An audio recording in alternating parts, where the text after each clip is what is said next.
Hello my lovelies, and you join me at the restaurant in Ripley, and tonight I'm going to be doing a timed run in Melanie Mingebag. However, what I'm going to do, because Mingebag has kind of got a bit of an unfair advantage because she's quick, so I'm not going to take her on what I believe to be the quickest route. I'm going to take her down the main road, and you know, it's going to be very traffic dependent, but we'll see just how we get on.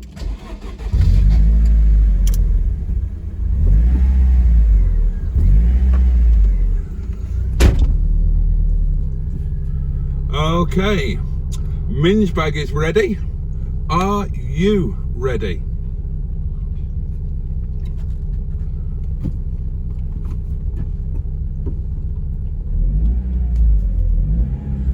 Three, two, one, start the clock.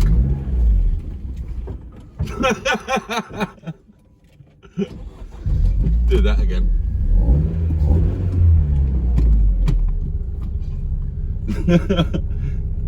3, 2, 1, start the clock.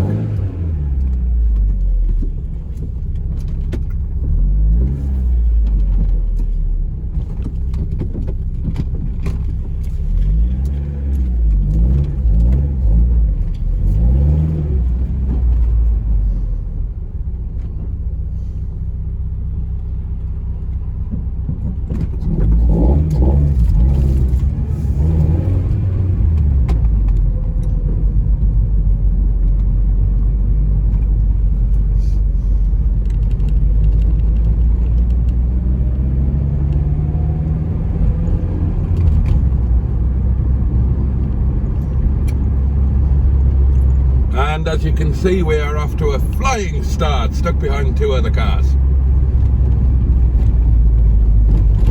Oh, both of which are fucking off though. Don't even think about it. Thought he was going to pull out on me then.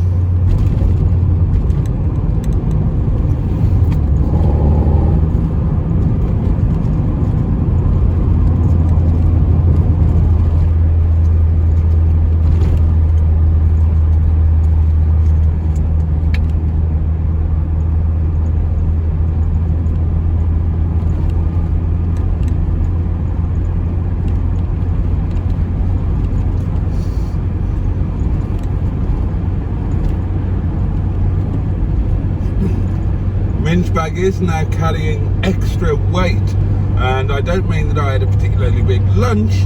In fact, if anything, after my activities of today, I will have lost quite a considerable amount of weight. Yeah, I've been unusually active, so I have. But this evening, before everything went absolutely batshit crazy in the restaurant was full again all night. What's going on? Full last night, full tonight. Tuesday and Wednesday we're supposed to have about 10 people in, if that. Instead of which it's been absolutely heaving. Poor old Sabana's on his own. I didn't get round to sticking an advert in for some front of house, so I'm going to have to do that tomorrow. But yeah, before the restaurant got crazy busy, I finally fitted those seatbelt tidies that I showed you that I blagged from Graham. Well, I didn't blag them, I bought them at a very fair price, because he's a very fair man and a very nice man. Whoops, cyclist.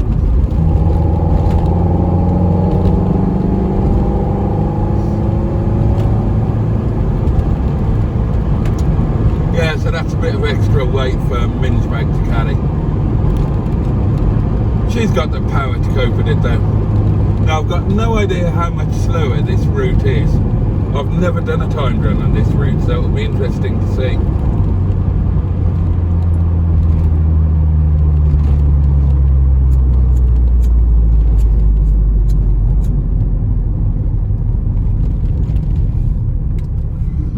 If the roads were empty, if there was no traffic, I suspect this could be a quicker route. Because although it's, I think it's a longer route, the roads are much faster. So if it was a closed road, I bet this way might be quicker, but Obviously you're so dependent upon the old traffic.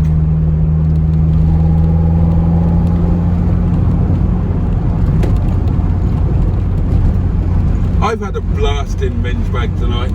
I keep forgetting just how much I love this car.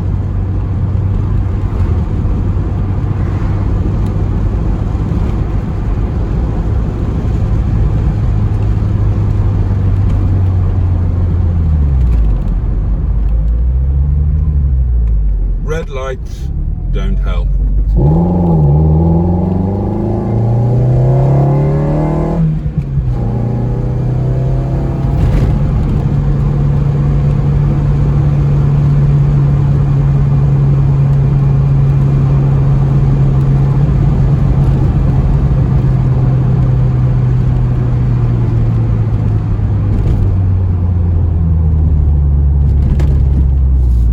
What the hell are you doing, sir?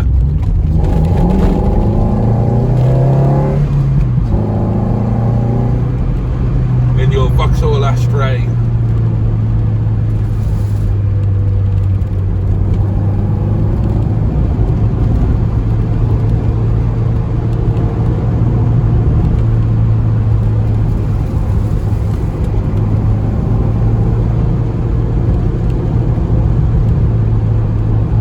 Bad luck with the traffic lights.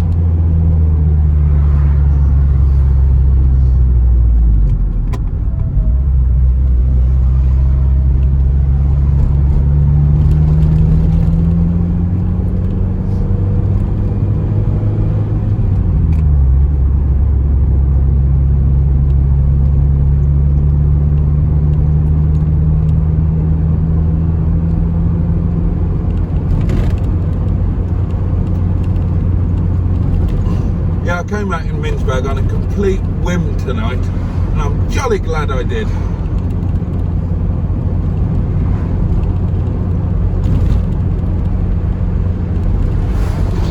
Obviously there's the ongoing issue with the fan, but you know, hasn't been an issue tonight. I mean, obviously I've not sat for 20 minutes with the engine running. That would be lunacy. But I've had to stop at junctions, and quite an extended stop at one point, and temperature gauge hasn't shifted, so that's good.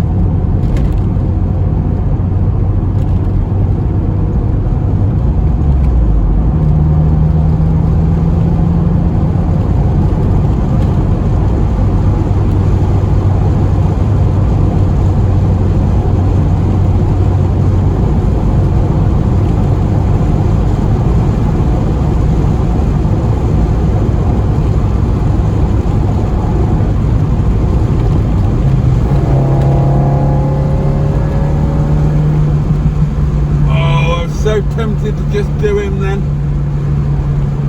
So tempted to just do him, but there are lights behind me, and I don't know to which car those lights belong.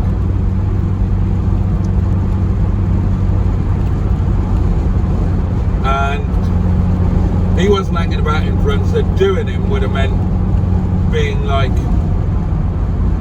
50% over the speed limit.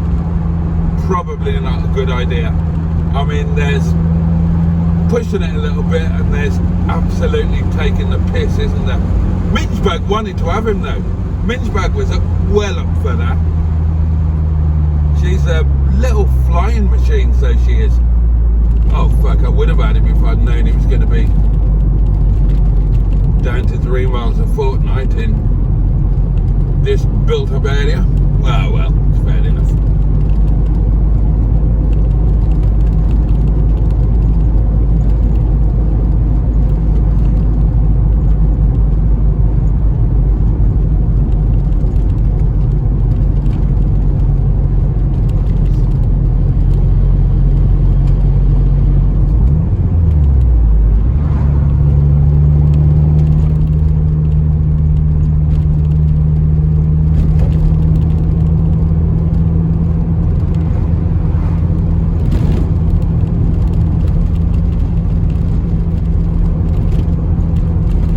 It's not going to be a quick time, is it? It's really not going to be a quick time.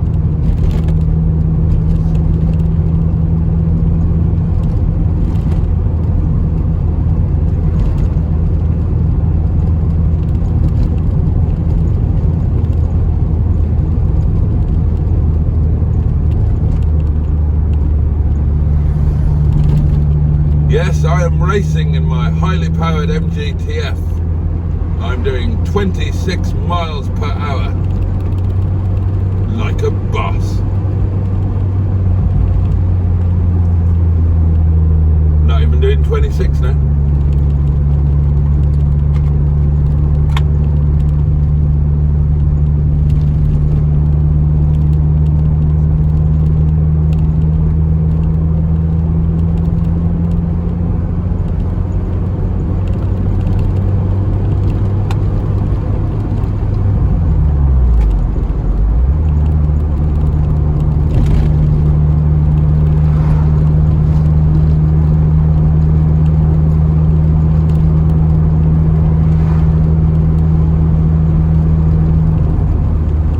Maybe we should have separate leaderboards for each route, or route, as our Americans friends would call it.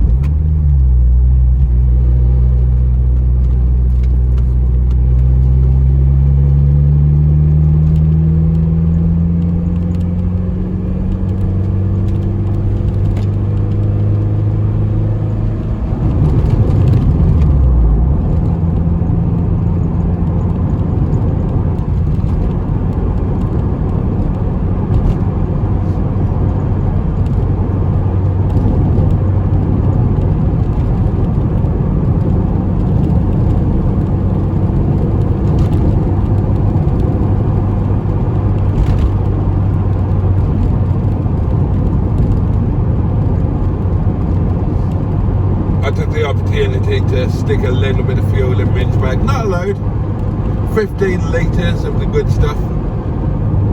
Should be enough to get her to the Great British Car Journey on Sunday.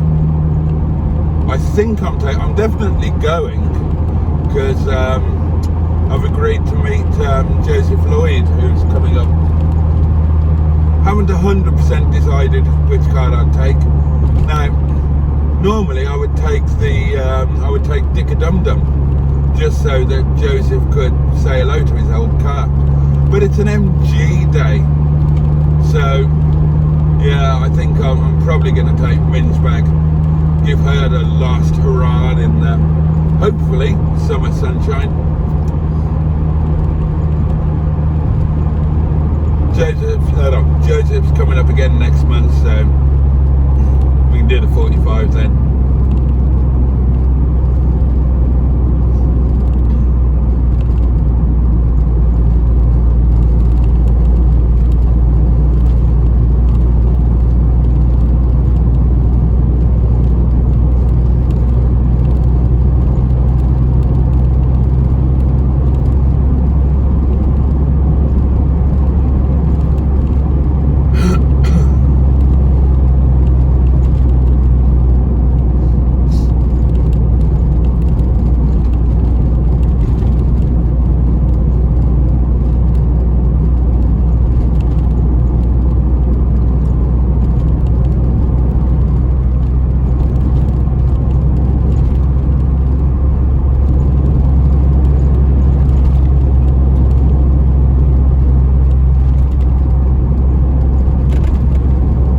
This is boring, isn't it? Let's put the radio on.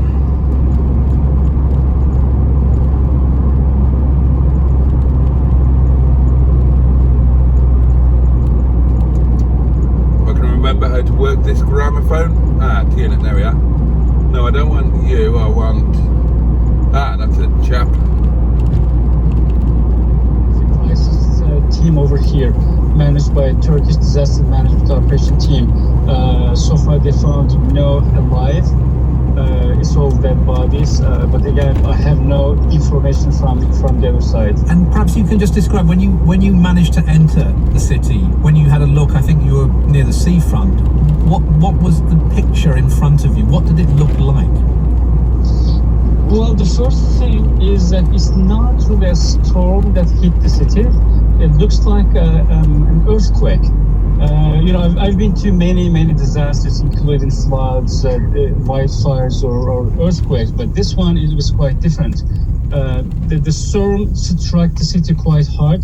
That you can easily see that it's an earthquake damage, not a storm damage. That was really harsh.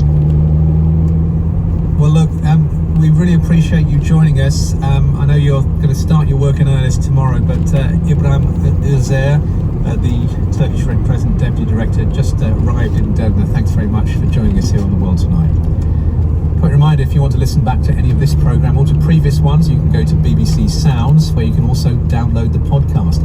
Headlines so far on The World Tonight: police investigating the death of Sarah Sharif have arrested 3 of the 10-year-old girl's relatives after their return from Pakistan. We'll have more on that later. And conditions in the Libyan city of Derna have been compared to doomsday 3 days after catastrophic floods caused the deaths of thousands of people there.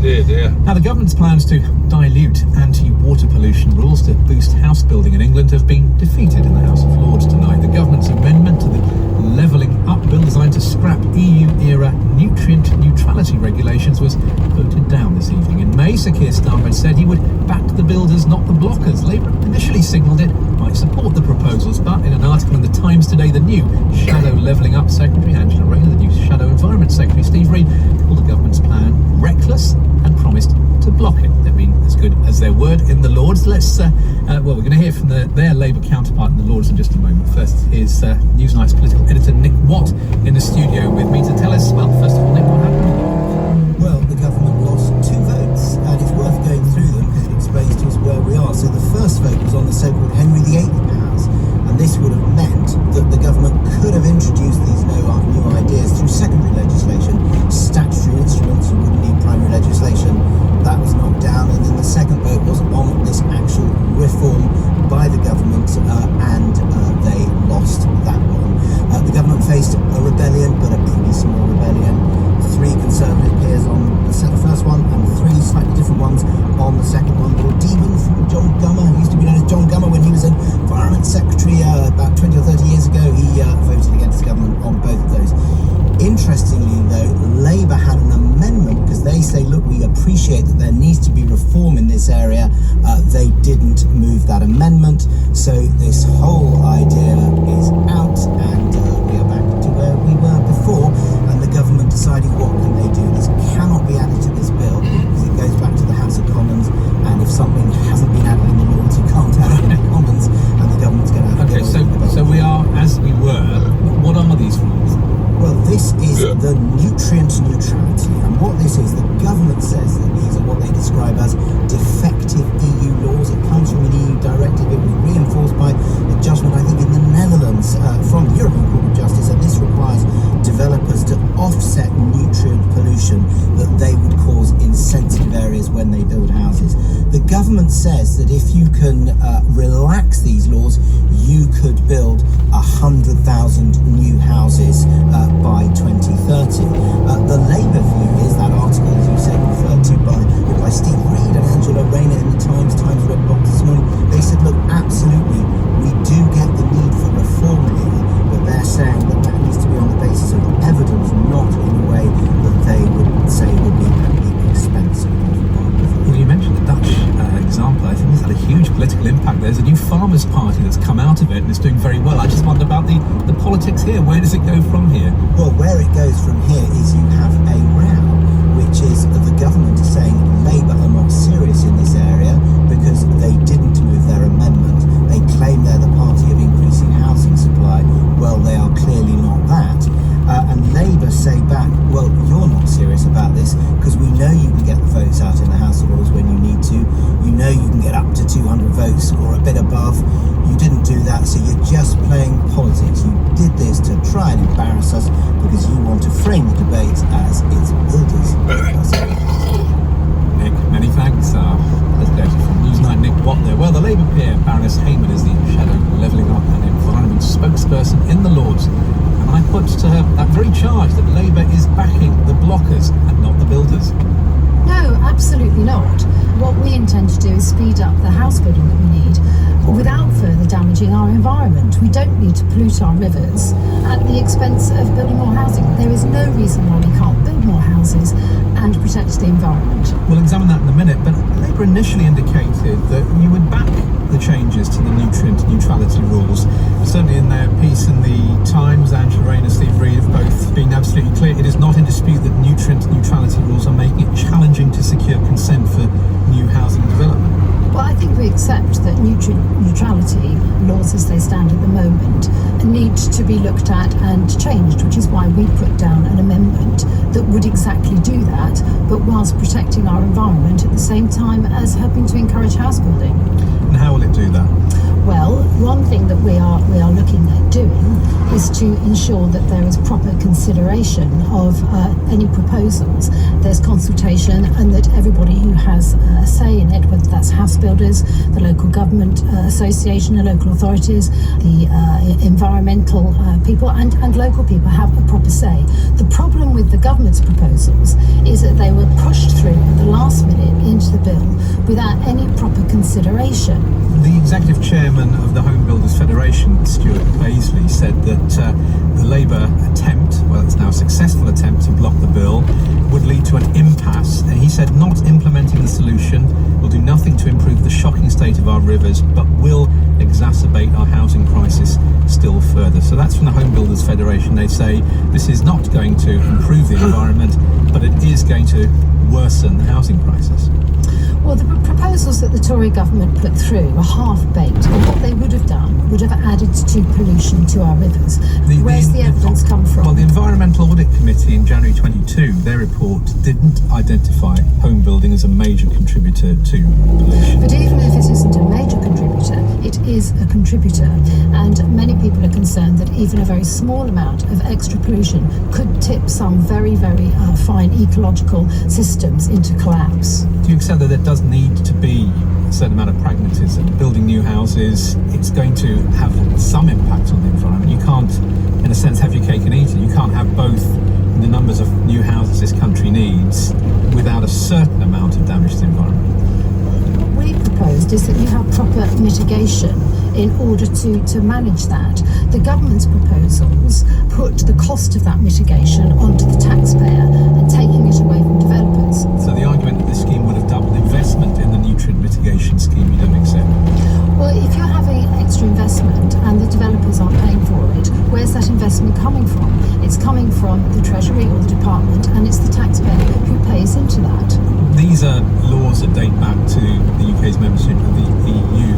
Another question is being asked is, shouldn't the UK be able to take advantage of no longer being a member of the EU to improve environmental laws? Why should it have to rely on legacy legislation, if you like? But the whole point of this is that now we've left that EU legislation, that they are taking the opportunity to actually make those environmental protections worse.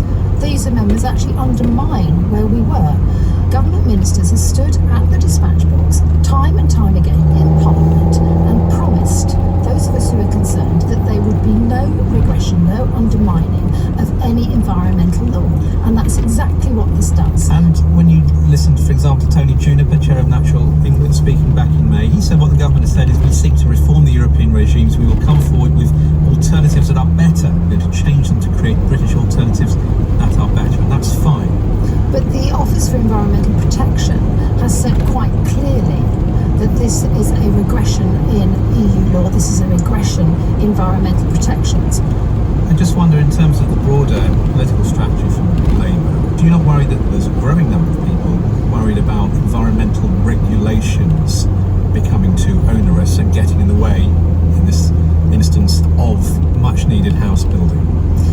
I think most people are sick and tired of having our rivers polluted. They're sick and tired of having swimming competitions cancelled, being unable to swim in their rivers without getting ill. I think people are absolutely sick and tired of waiting for the government to do something to properly clean up our rivers. And on the house building aspect, the government has cancelled its targets of 300,000 houses being built every year. It hasn't come close to that target year in and year out. If it was serious about house building, it would be doing something about that and working with house builders to actually get those houses built. And that was Baroness Hayman, who is spokesperson for Labour in the Lords. spokesperson, in fact. Now, the father, stepmother and uncle of Sarah Sharif, the 10-year-old girl whose body was found in a house in Woking last month, flew back to the UK from Pakistan this evening and were arrested on suspicion of murder. About 2 hours ago, Detective Superintendent Mark Chapman from Surrey Police gave this update. This evening, around 7:45 p.m, 3 people were arrested on suspicion of murder. Sarah's mother has been informed of this latest update and is being supported by specialist officers. This has been an extremely fast-moving, challenging and complex inquiry, and we remain absolutely committed to conducting a thorough investigation into Sarah's death. Detective Superintendent Chapman gave that brief statement in Guildford. Our correspondent Graham Satchell is just back from there and he's with me in the studio. So, Graham, just to be clear, the arrest only took place on British soil. That's right. They were arrested. Well, officers went on board the plane on the runway at Gatwick Airport. It's been a dramatic day, fast-moving and very significant, I think, in this investigation. It was 5 weeks ago tomorrow that Sarah Sharif's body was found at the family home in Woking. She was just 10. Post-mortem said that she had multiple and extensive injuries. And she was alone in the house because her father, stepmother and uncle and 5 siblings had all gone to Pakistan the previous day. And for the last 5 weeks, Surrey Police have been saying that they urgently want to speak to the adults in that group. And for 5 weeks they've had no luck. And then we started hearing rumours around lunchtime that those 3 adults had boarded a flight at about 5:30 this morning from Pakistan, stopped off in Dubai on the way, and as you say, landed at Gatwick and were arrested on the runway and are now in custody. Is there any intelligence about what led them to board that flight? This is quite an unanswered question, I'd say, at this stage. There's speculation. I mean, I think it probably would be slightly foolish to speculate. I mean, one thing that has happened, I think, that has been significant this week is that Irfan Sharif, Sarah's father, his father, the grandfather's house was raided by police in Pakistan, and they found the 5 siblings there. And in court yesterday, those 5 children were taken into care in Pakistan. And it may be that the parents thought, well, you know, it's a significant moment, that, isn't it, that they're no longer in touch with their children, and that may have been the trigger, but at this stage we just don't know. As you've indicated, it's been an incredibly complicated case. It really has, with good cooperation, I think, between officers here in Surrey, officers in Pakistan who have worked tirelessly to try and track the couple and the uncle down. They've raided more than 20 properties. But in the end, it looks as though the parents came back of their own volition, of their own free will. The Guardian tomorrow reporting that the British Commissioner may have had some role in the logistics, but we will need to find out more as well. Graham, many thanks. Graham Satchell with the latest on the arrest of those 3 people, father, stepmother and uncle of Sarah Sharif. Now, we began the programme by hearing about the challenges of getting help to the drowned Libyan city of Derna in Morocco, where an earthquake this weekend claimed nearly 3,000 lives. It's also proving extremely difficult to reach those in need of help. There is a British presence on the ground. UK rescue teams made up of 60 people with their accompanying rescue dogs taking part in the search for survivors. BBC's Tom Lake joined the team in one of the worst hit villages in the remote high Atlas Mountains. High in the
All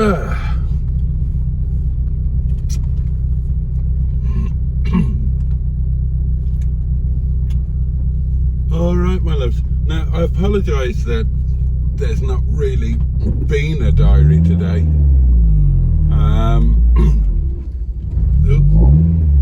As I say, I've had a bit of a day of indulgence, so normal service will be resumed tomorrow. And until then, good night. Thank you for watching. See you on the next one. Fog lights off. Headlights off. Engine off. Good night.